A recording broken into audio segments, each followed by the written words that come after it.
سلام بر دوستان، کریمی هستم و با آموزش رفع ایراد خطای میسوایر از ECU های M17 در خدمت شما هستم. در ابتدا از انتخاب قطعه یک فایل M17 انتخاب میکنیم. سپس کادر جستجو را باز میکنیم.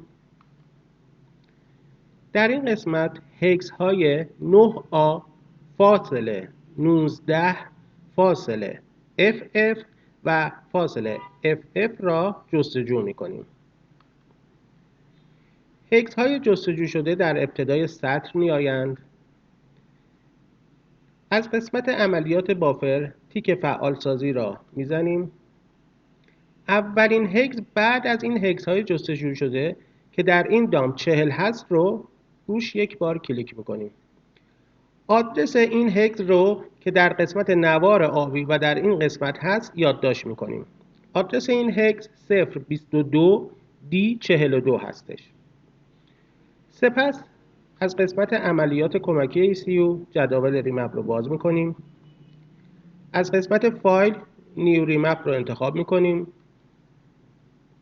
در قسمت آدرس 022 D42 را تایپ میکنیم. در این قسمت گزینه سایند 16 بیت رو انتخاب میکنیم.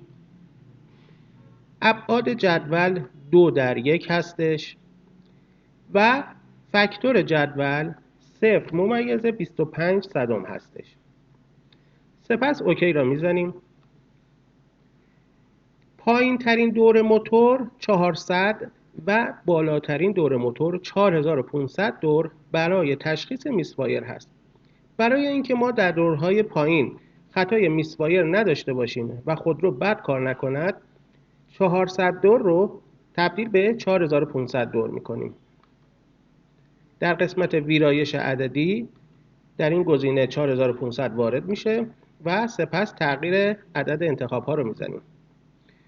با این کار ما دیگه در دورهای پایین خطای میسوایر را نخواهیم داشت. سپس اعمال در دامپ را میزنیم. چکسام را اصلاح میکنیم.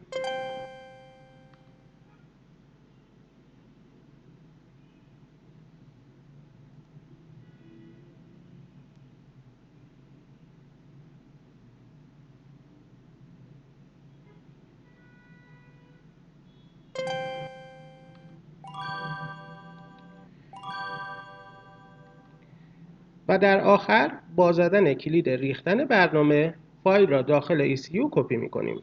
موفق باشین. رایان ECU.